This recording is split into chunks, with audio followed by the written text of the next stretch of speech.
When someone mentions something along the lines of France and dancing, the first thing that might come to mind is ballet. However, in 1518, Strasbourg, France, what appeared to have been like any typical day in the city was changed when a woman stepped out on the street and began to dance. At first, the observers found it strange, and probably even funny.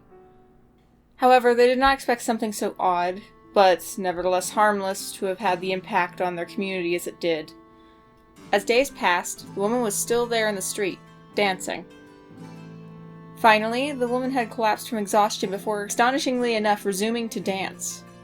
Within the week, there were more than 30 cases of this in the city, a number which eventually grew to around 400. In addition, those infected were either injured or died from heart attack, stroke, or exhaustion. Authorities became concerned, and physicians diagnosed this problem as an issue of hot blood, believing that if they let the issue run its course, then the plague would leave them. However, in this, they were very wrong. In an attempt to speed up the process, musicians and dancers were hired, and a stage was constructed to encourage those afflicted to keep dancing. Nonetheless, this did not work, as the death toll and number of injuries increased.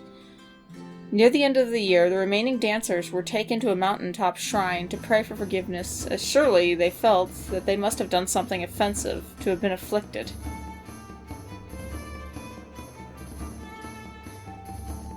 The situation was not the first of its kind in the region, however, it is, if not the largest case, then one of the largest and most well documented.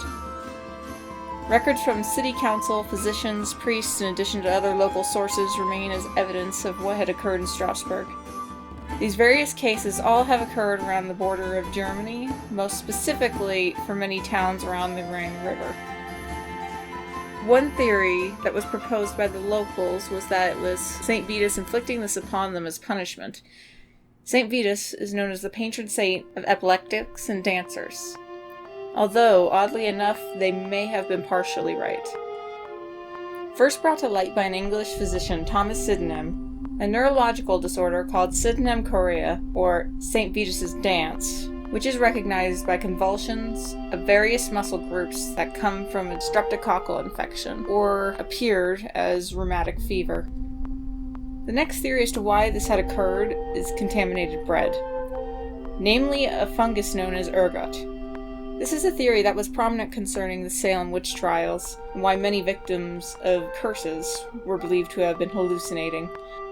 According to Dr. Ada Hagen with the American Society of Microbiology, from her article on ergotism, reports from historical ergotism outbreaks detail symptoms that vary based on the geographic location. For instance, in France and other countries west of the Rhine River, ergotism presented itself as gangrenous, while outbreaks east of the Rhine River, Central Eastern Europe and Scandinavia, presented as convulsive. Outbreaks in Britain and North America primarily resulted in gangrenous ergotism. There are only 6 recorded instances where both types of ergotism occurred in the same outbreak. This sounds like a very possible explanation. Imagine how the very staple of any community's diet was the very thing that could possibly destroy it. If this was the case, then the event may have been almost unavoidable for these people. The third and final theory, psychogenic disorder, or mass hysteria. Mass hysteria, otherwise known as collective obsessional behavior, is also described as a conversion disorder, in which a person has psychological symptoms affecting the nervous system in the absence of physical cause of illness, which may appear in reaction to psychological distress. According to Professor Simon Wesley from King's College, suggests a list to identify what is medically classified as mass hysteria.